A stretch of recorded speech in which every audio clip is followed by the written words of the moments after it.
Stroke on my, lick on my, suck on my cock. It's the first time for you, so here's what you do. Unzip me and strip me and show me you care. Don't go ripping out my pubic hair.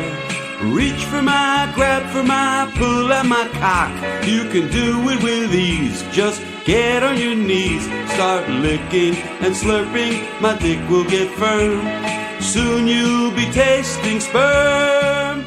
You're listening to Mildly Offensive with your host, Corey Wagner and Dylan France. Welcome back to Mildly Offensive. We took a couple of weeks off, obviously, because we were reconfiguring, obviously holidays and whatnot, right, Dill? Oh, yeah.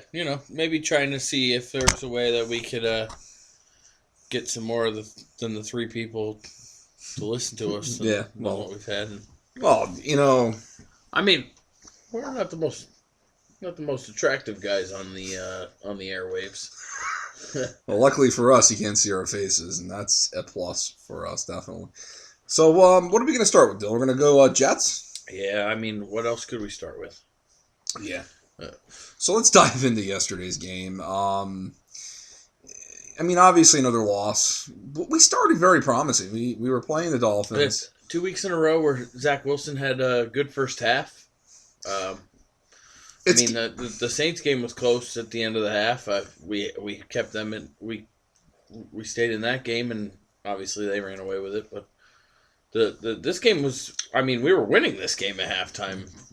It's getting a little bit alarming though. Like I don't feel like we can ever put it together. We can never put a really well played game, like a whole 4 quarters together. Like we'll play a good quarter and then play an awful second quarter, or we'll play a great first and second quarter, but a terrible third quarter. And I just think that comes back to coaching, and it comes back to the level of talent that you have on the team as well. Yeah. I will say it was. Injuries obviously have been a problem, but pretty cool to see Michael Carter come back. He played pretty good. He ran the ball really well. I was impressed with him. Bryce Hall had some good plays, especially in the first half. He made some good plays on a couple of balls. There was a play in the second half where Tagovailoa beat Bryce Hall to Devontae Parker for the touchdown, and then the next time they were down there, they ran the same exact play. Maybe they weren't by the end zone, but he beat Bryce Hall to Devontae Parker, and then the next time he tried to go to Devontae Parker, Hall made an adjustment and actually made a good play on the same exact play that Parker scored on, when the hole got a little bigger and the Tonga went in there. Yeah, and listen, the Tonga the hole was he was not playing well in the first half. Especially in the first quarter, man. I don't know how many balls were tipped. He should have been intercepted multiple times. He was intercepted on the first drive that they had, or the second drive that they had. And he was intercepted twice. We did have 2 interceptions, which I guess is encouraging. I just felt like our defense, especially in the first quarter and in the second quarter, played well enough that we could have been up 21-0 in that game. Honestly, in the first half, because they didn't come to play. They were coming off their bye. I don't feel like they were there. They were present in the first quarter. It seemed like they may have been looking past us a little bit, and we kind of punched them in the mouth first, and then didn't have an answer for what we were supposed to do next. You punch them in the mouth, and then you help them back up. It's like. And it's just aggravating, though, after a while, seeing progress and then seeing them just go back and play. I feel like at halftime, the Dolphins made adjustments and the Jets obviously didn't. And the Dolphins realized, hey, this is what we're doing well and this is what we're not doing well. And they realized that running the ball more would probably behoove them, and the Jets obviously weren't. And they ran the ball with an unlikely guy there, Duke Johnson or whatever. Duke Johnson, the Duke. Yeah, the Duke. The Duke. Yeah, not the Blue Devil, the Duke. Yeah. The first Duke Johnson. I bet his Johnson's big. Whoa. I don't know. Hey. Who knows? But anyway, so the first play of the game for that, or the first play of the second drive, Duke Johnson gets the ball handed off to him, and they fumble it, and Tongue in the Hole has to pounce on it like a freaking cat. Yeah. And Cat on a cat on a freaking on a tuna fish bowl. Yeah. Or whatever. Yeah, whatever your cat's into. Yeah. Ultimately, Tua, Tongue in the Hole, got the ball back, but Duke Johnson was good for them. The Jets ultimately, though, the defense wasn't good enough when it needed to be. The offense struggled when they needed it in the second half, and again, and all things being said, we did have a chance. Zach Wilson had the ball in his hands, with less than 2 minutes, a little bit above 2 minutes left in the game, and had a chance to take us down the field and tie it and go to overtime, and obviously it didn't work out. Well. But I think it's a little bit encouraging though that he actually did have a chance to. The fact that we were in the game in the fourth quarter, I mean you want at this point, you do want to lose because we want the draft picks, but in the higher draft pick, but the draft board shuffled a little bit yesterday. Detroit won, and Houston beat Jacksonville, so now Jacksonville actually has the number one, and because Detroit won, they fell down to 3. Are you serious? Yeah. I don't think Detroit should be winning anything now. Like at this point, they beat the Cardinals. Yeah, at this point they shouldn't want to win though. Now, this is the point in the season where, to your point, you don't want to lose that draft position. You're not making the playoffs. What's the advantage to winning an extra game or two? Nothing. I mean, at this, is that going to 3 weeks left? Are they going to save their jobs if they win an extra game? I doubt it. And it's unfortunate too because we play Jacksonville next, so. Maybe Trevor Lawrence will come out and look like Tua Tongue in the Hole. Listen, Trevor Lawrence. They got rid of Urban Meyer. They fired him, and maybe they exercised the demons there. Who knows? But ultimately, the Jets just got to fixate on just trying to play better football. I'm okay with them losing because at this point, winning does nothing for us, but. Trying to just be. I think this is just an evaluation period at this point. Showing progress, and honestly, they've showed some progress. We're just evaluating the talent at this point and seeing if there's guys that we keep. I mean, yesterday, our George Fant got hurt, so we had our third string left tackle. So that didn't help anything. Zach Wilson was running for his life, and I believe he had a couple of first down scampers where it was like, okay, this kid can actually run too. Like, yeah, I mean, ultimately, I guess what I'm trying to say is I'm just tired of being in the position where we're just evaluating if our team is good moving forward, and I'm hoping that by next year, or the year after. We can sit there and have expectations and that this team will meet them, but I don't know. Yeah, I mean, I don't. It's really you really never know with the Jets. It's like I think it's kind of pathetic that we're in year 11 of a rebuild, though. Don't you? Year 11. I think we're in year 60. We're in year 11 from when we had a team that was capable of winning the Super Bowl. Yeah. I'm not saying that we would have, but I do feel that with our you know what, I think if we had played Green Bay in 2011 or 2010, that was. Yeah. If we would have played Green Bay that year, I think we would have given them a better game than Pittsburgh did. Well, Pittsburgh, because we played Green Bay earlier in that season and only lost 9-0. Didn't Pittsburgh beat us in 2010? Yeah, they were. I'm saying go to the Super Bowl, right? Yeah, in the AFC Championship. Yeah. So what I'm saying is, if we would have beaten Pittsburgh, I think that winds up being a better game between us and the Packers. Yeah, for in the championship game there, yeah. Well, yeah, in the Super Bowl. I mean, yeah. Well, I mean, it's possible. It's obviously all hypothetical, you know. Well, who knows? The Jets could also have gotten to the Super Bowl and played like garbage because that's what we normally would have. They spared us that. They just got to the AFC Championship and played like garbage. They played a great first You half. fucking beat Peyton Manning on the road. You fucking beat Tom Brady on the road. You go to Pittsburgh and lose to fucking Ben. Ben, I heard at halftime Ben followed Mark Sanchez into the bathroom. What do you give him? Allegedly. Allegedly. Listen, Big Ben gave him the old Big Ben. Yeah.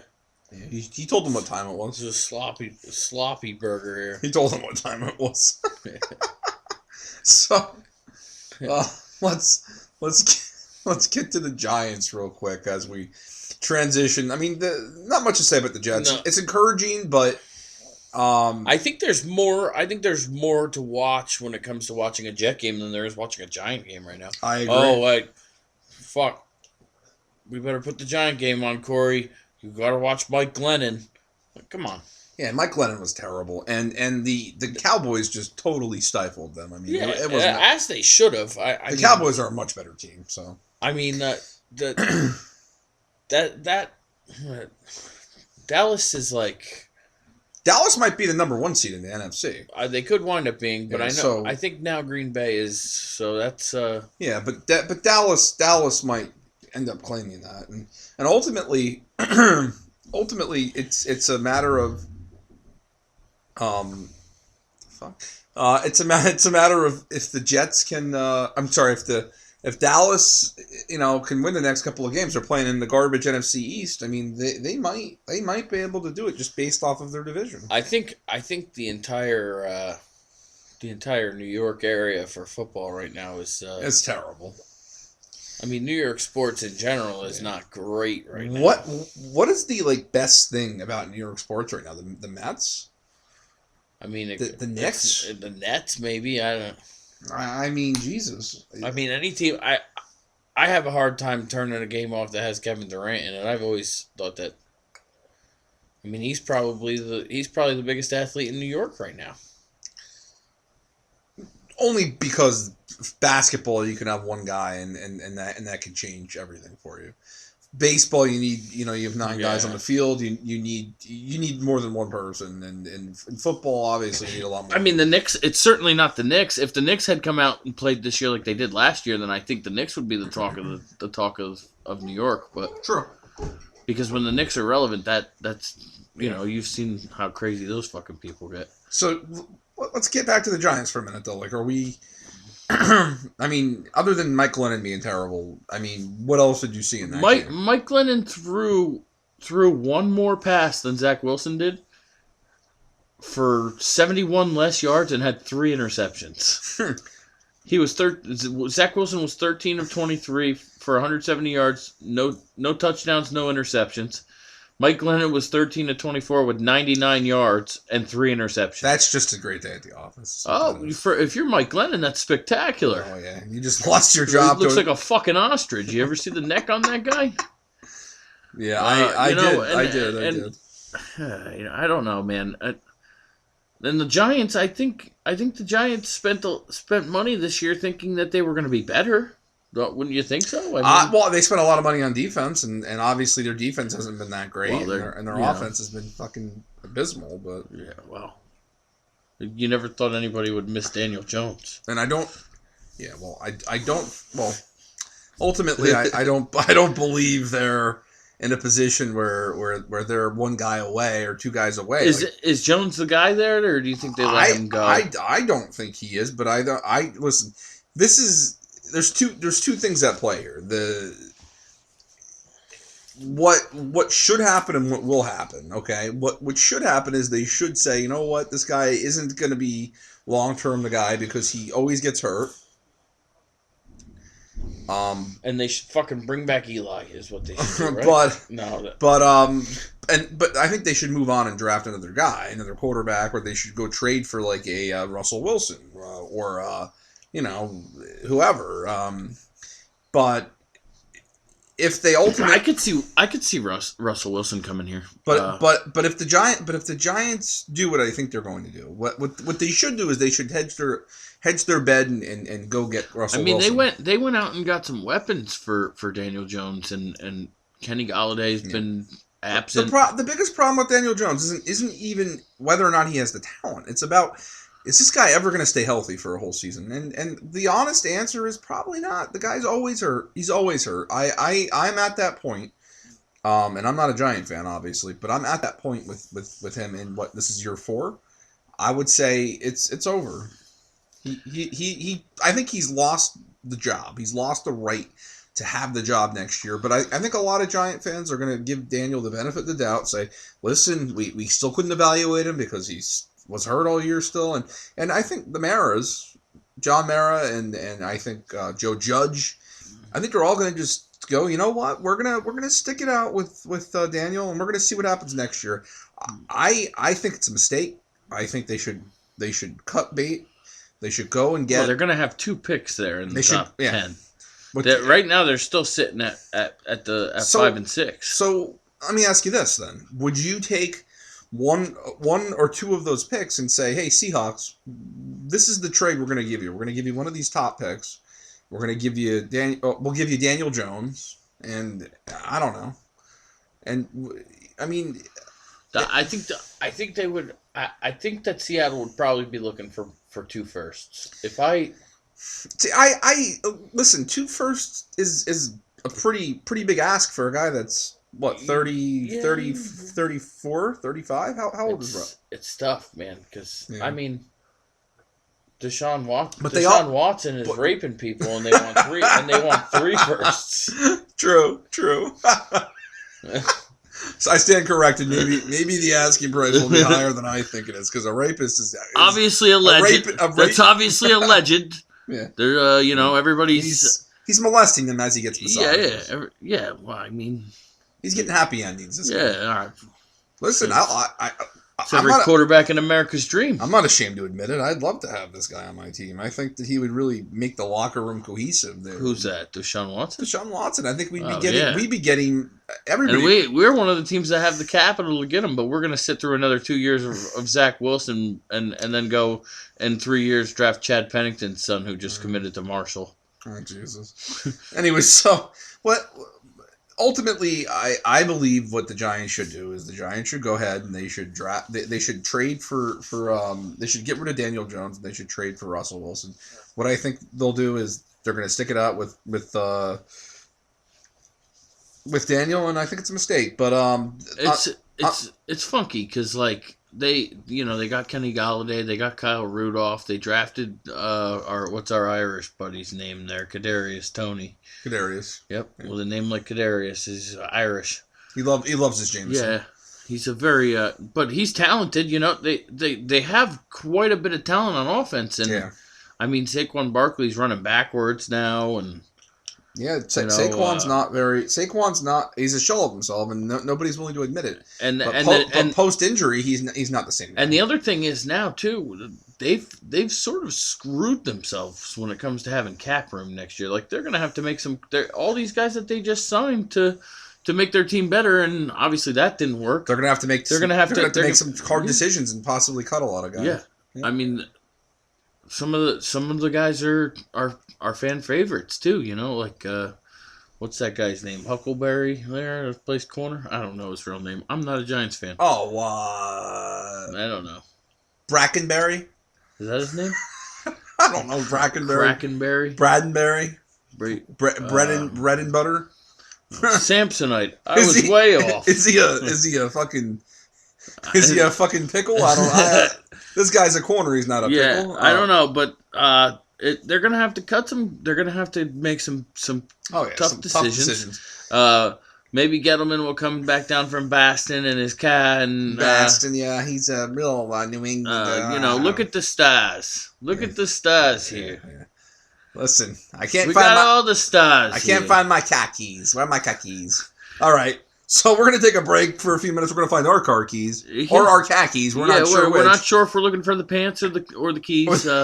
But we will be back shortly. We're gonna tackle those Mets, those Metropolitans. We're gonna tackle them. They made some big moves, and we're gonna clue you in, folks. We're gonna show you some big moves. Yeah, we're gonna move this motherfucker hard. Yeah, so right. We'll be back. I mean, the dill pickle here and I. We're back. We're laying it on. We're coming at you, and we're coming on you. We're laying it on thick. Man, my stomach really hurts. Really? Your stomach hurts that bad? Well, why don't you try Kaopectate? It's supposed to relieve heartburn and diarrhea in what will feel like no time at all. Yeah, I've heard about that Kaopectate. They've been in business for over 20 years, and unlike Pepto-Bismol, the taste is much more bearable. So where can I pick up this amazing Kaopectate? Well, I'm glad you asked, because that's the best part of this product. Anyone can find it at their local drugstore or supermarket. Great, gotta go get me some Kaopectate. Frosty the Perfect, in a trench coat he did go to the schoolyard to expose his dick and balls made out of snow. Frosty the Perfect, all the kids he liked to watch. His dick did grow when he packed snow on his cold and icy. And we're back. We're, we had a little break ski there, a little break ski in the action. Apparently, right now the Bears and the Vikings are playing, so that's kind of uneventful. Yeah, it's exciting.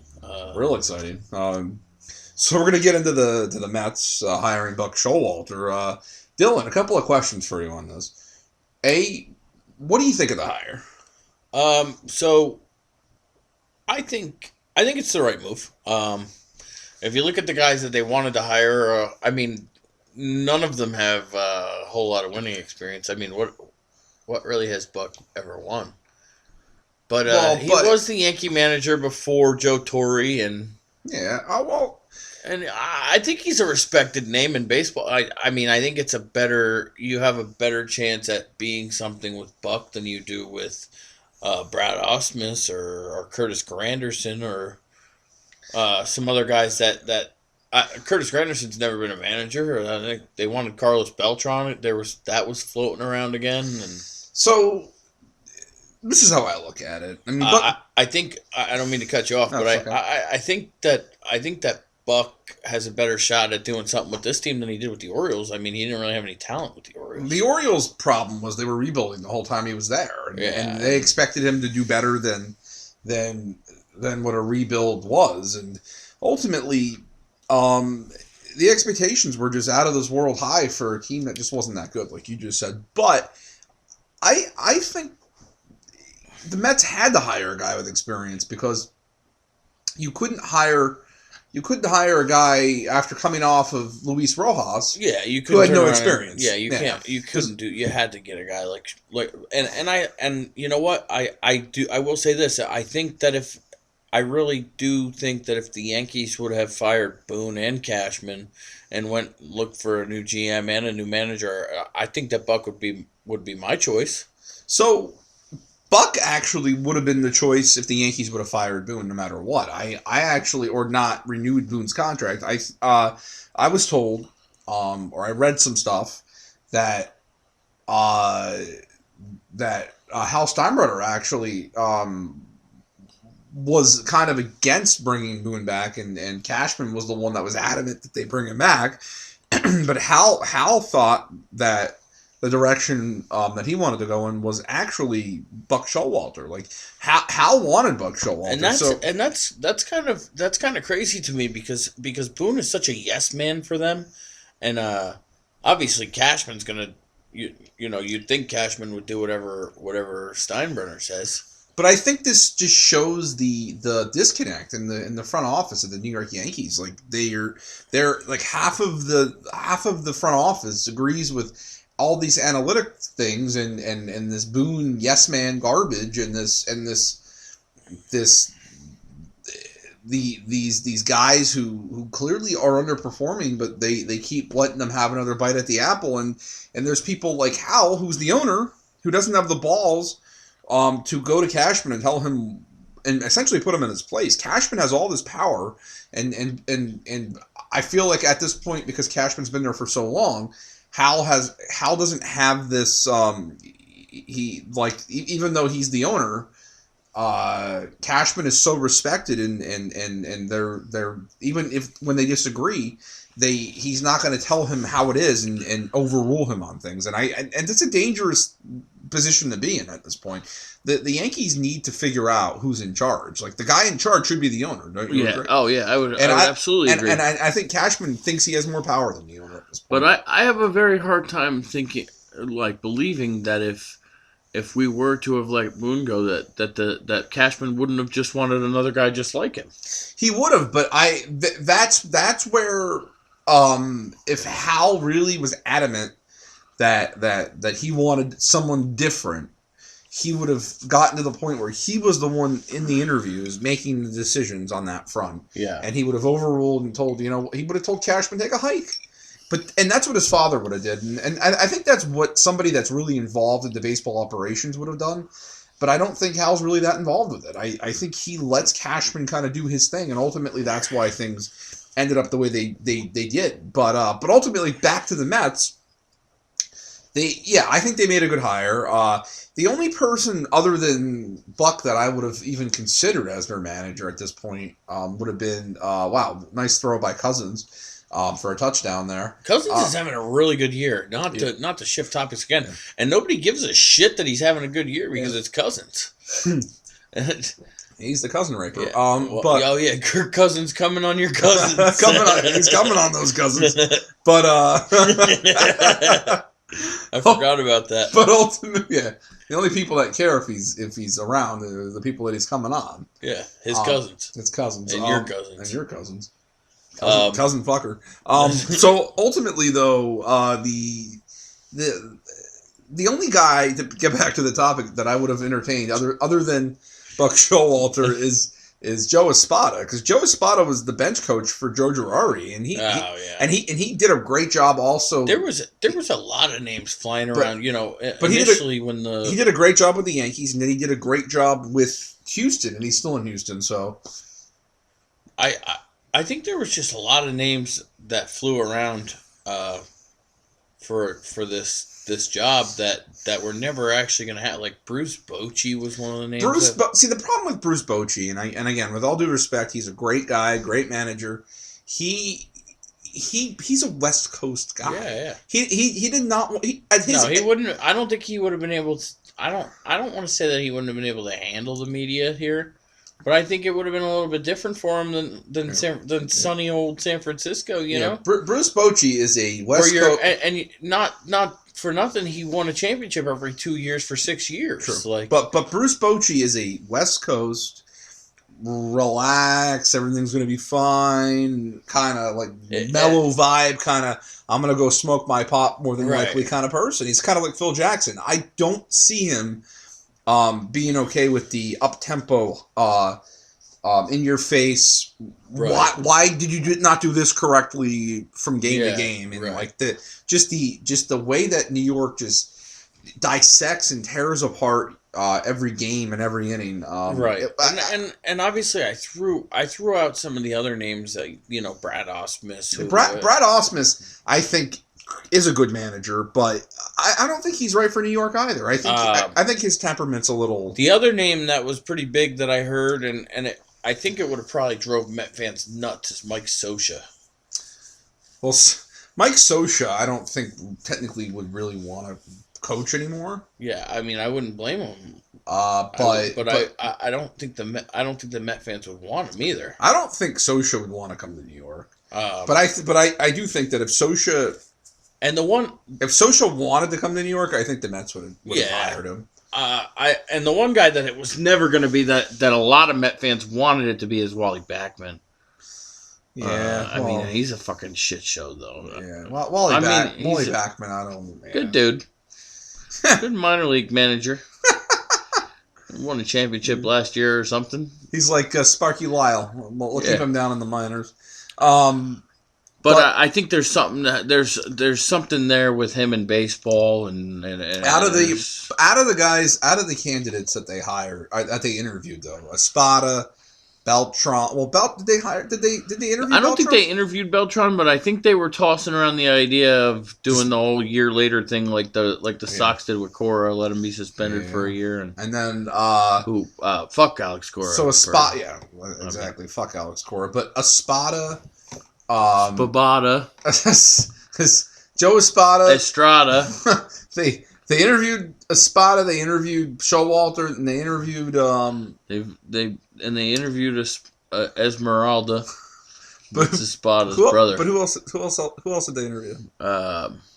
Did they interview Ausmus? I think they did. Oh, and Ausmus and somebody else I thought they interviewed. But anyway, out of the guys they interviewed, they went with the guy that was proven that had the track record that maybe he hasn't won the championship, but man, this guy's respected. Yeah. And he knows baseball in and out, and dude, he works harder than anybody else in the. Michael Kay says it all the time. Yeah. The guy that would spend every waking hour at the office is Buck Showalter. So I actually feel I'm happy for him. I hope everything works out with the Mets, even though I don't like the Mets.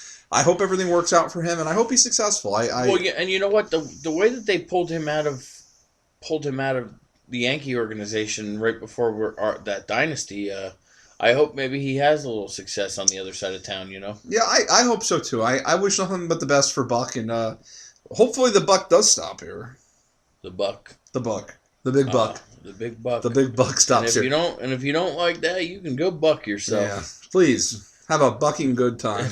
So on that note, unless you have something else to add to this. I think I did, but I didn't. Yeah.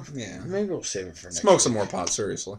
Yeah, I think I'm a little bit more entertaining when I smoke pot. Yeah, you are. You're a little I'm a little on the louchy side. You're a little tonight. crotchety. Yeah. Oh my God, you're like I was the last show. Yeah, well, that we didn't put out there. Yeah. Okay, so why don't You guys don't need to know about that. Yeah, why don't we take a break, and we will be back. We'll talk a little PGA Tour golf, and then we're gonna close out the night. And then after we talk about a little PGA Tour golf, you can kiss our fucking ass and our balls goodbye. Yeah, you can watch us hit it out of bounds. Duck hook it left. Yep. Yeah, duck hook you left, motherfucker. Buck. I feel my pecker tingling, balls are tingling too. Come on and tell me whether I can link them together with you. I need a hot slip mommy to slip my slimy into. I must be over eager, cause even your fever will do. We're back. We're back. And Tiger's back, and Tiger's we're coming back. on your back.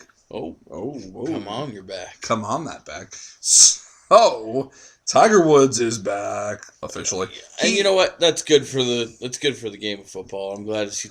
Golf, golf, motherfucker. Golf. Tiger's back. And, yeah, it's golf. And ultimately, Dillhole, as they say. They do say that. Tiger played albeit Tongue in the dill hole. Albeit it was a PNC Championship tournament. It's not for anything, right? What is it? Well, it's for something. It's still technically a PGA sanctioned tournament. But you just get a big check if you win.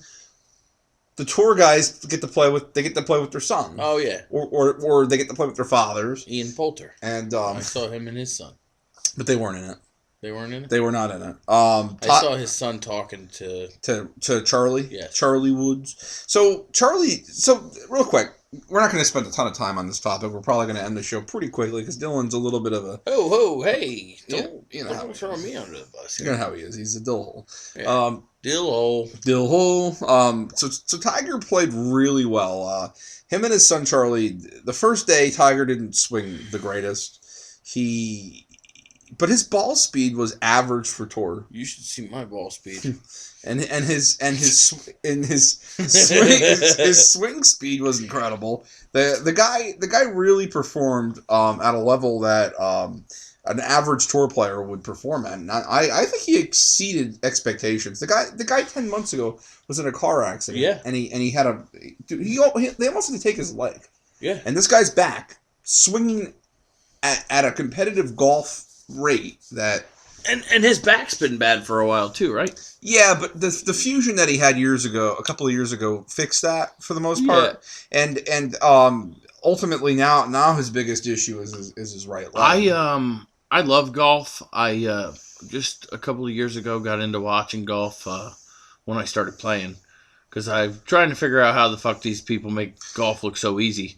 I mean, I think that it's obvious, and it goes without saying that the game is more enjoyable, and it's better when Tiger's healthy and Tiger's playing. Definitely, and So Tiger and his son Charlie, they almost won. They finished second, right? The guys that won were John Daly and his son. They actually did win. John Daly the second. Yeah. Now they actually won. They won, and John Daly the second is this fat fuck of a kid. Okay, he's gonna go to Arkansas.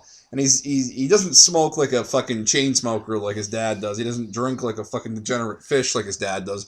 But his dad's sitting there smoking a cigarette, drinking a beer, playing golf with him, and you know they're hitting 300+ yard drives.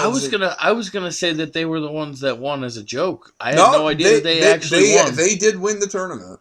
Wow. They finished. Actually, they set a record. They finished negative 27 under par. Unbelievable. I think maybe they were cheating. Well. It could be like a golf outing when you want to win first place so you can get the first door prize. Listen, I'm just happy that Charlie Woods and Tiger were there. Give me that Corona bag. I want the Corona golf bag. Whoa! So the only reason that Tiger was even there though is he's not really technically ready to be back competing on a national level. And his son begged and pleaded him to play golf so that they could both go to the tournament this week. And so Tiger obliged, and he wanted to be there for his son. He looked miserable, to be honest. Like Tiger did? He was hurting a little bit. Some of the videos that I saw, you know, when Charlie would have a good shot, you'd think that Tiger'd be... No, he was excited. He was kind of like... He was very excited when his son did well. I didn't really see that. Well, you're a jackass. This Tiger is a different kind of Tiger than the one that you used to know. Well, listen, I did see that par 3 shot that you were talking about that Charlie had. Where he hit. But he turned around and Tiger was just like.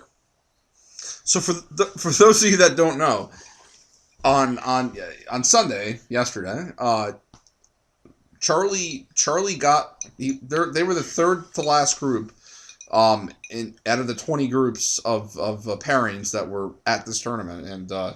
They all had to tee off from the same tee box, because it was a par 3, and Charlie Woods, the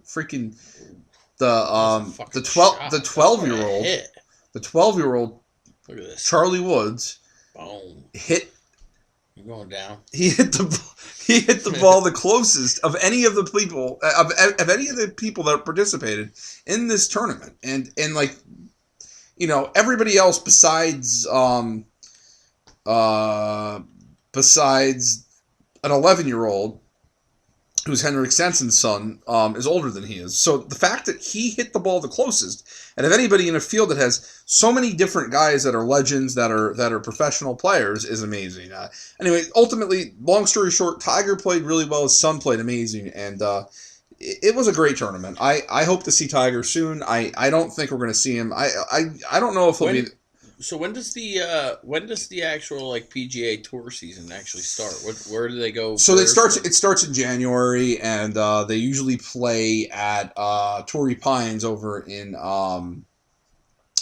it's in La Jolla, California, which is kind of near San Diego area.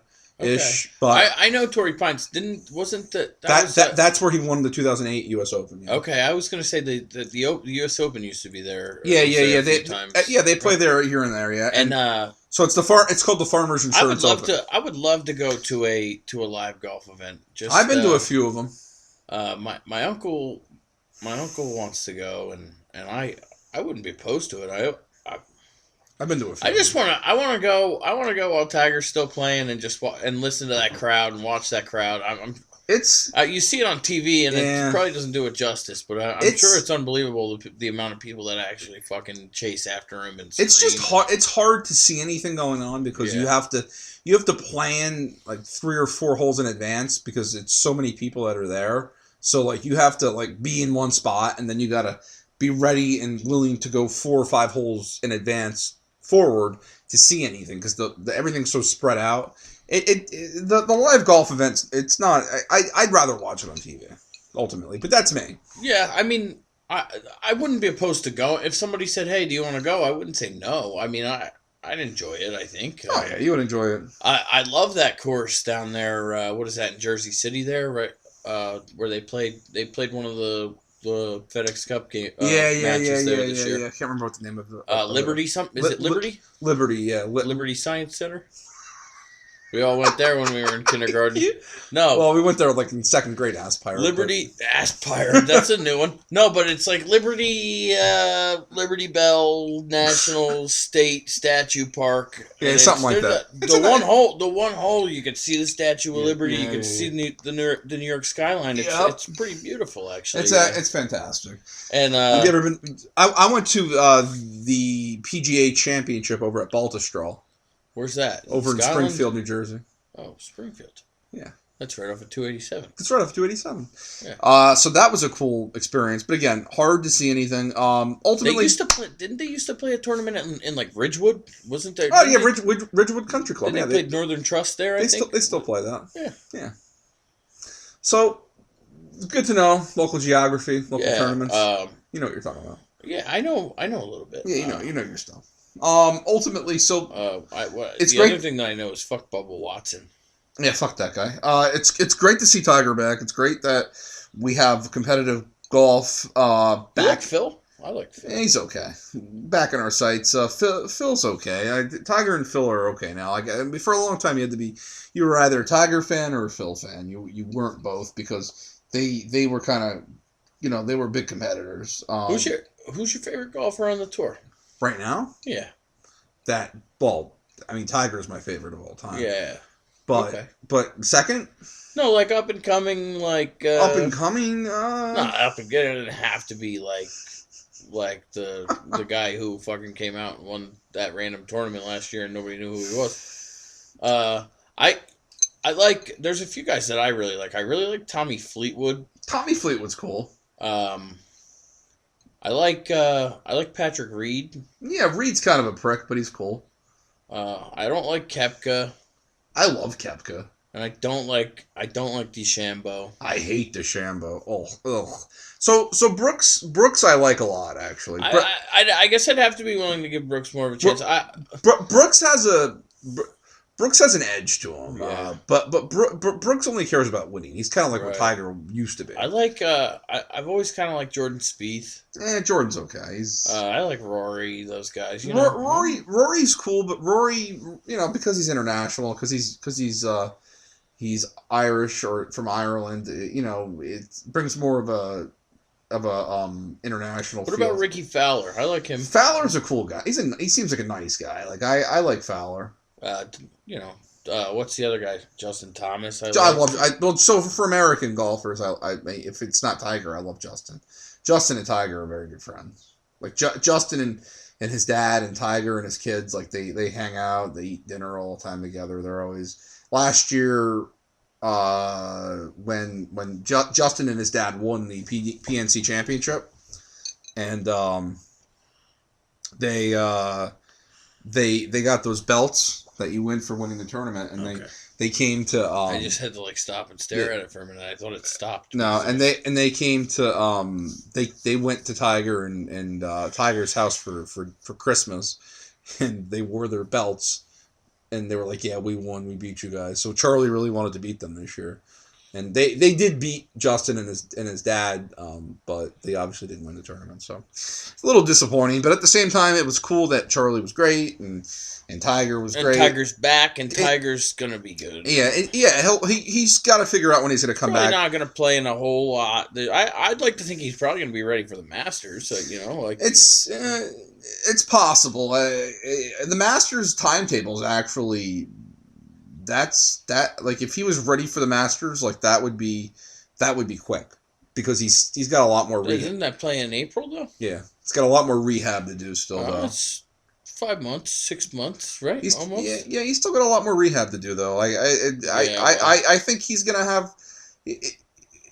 Hopefully he can get there for the Masters, but we'll see. I don't know. I think he's gonna try to do everything he can to be ready for the Masters. After that, you would think. Yeah, I think that's but he is gonna play a condensed schedule. He's only gonna play, probably 5 to 7 tournaments a year. So he's gonna really pick and choose. And if he thought he played like a real conservative, picky here and there tournament before, he's really gonna play a conservative, limited schedule. So for a guy that's gonna get fired, that guy just got way too fucking fired up. Yeah. So ultimately, golf's in a good spot. The Mets are in a good spot. The Jets and the Giants Jets have some promising the stuff Jets going. and the Giants both They fucking suck. suck. But we're seeing We're progress. seeing progress when it comes to the. That's how Corey feels about the Giants. That's the progress right there. Fart. Right at your ass. Fart soup. Yep. So, as always, go fuck yourself. Yep. Fuck you. Thank you. Bye. Yeah. Fuck you. Thank you. Bye. And we're coming remember, on you. We're coming. We're coming to you. We're coming on you. We're coming at you. We're coming for you. And we're coming on you. And the important thing to know is we're coming. And you better swallow. Okay. Oh. Bye-bye, folks. It's We'll see really you loud. next Can you time. bring it down? Down. No, more up. Up. What? Forget it. Karen's my name this holiday. I'm here to say you're wrong today. Yes, I am here, bringing bad cheer. Music's too loud. I hate the crowd. This smells like pine. I need some wine. Look, Santa's there. That's a tacky chair. Touch my kids, you better wash your hands first. That's why I brought my own sanitizer. Oh, gosh. So filthy. And this song is so fast. Oh, and now you changed the key. Great.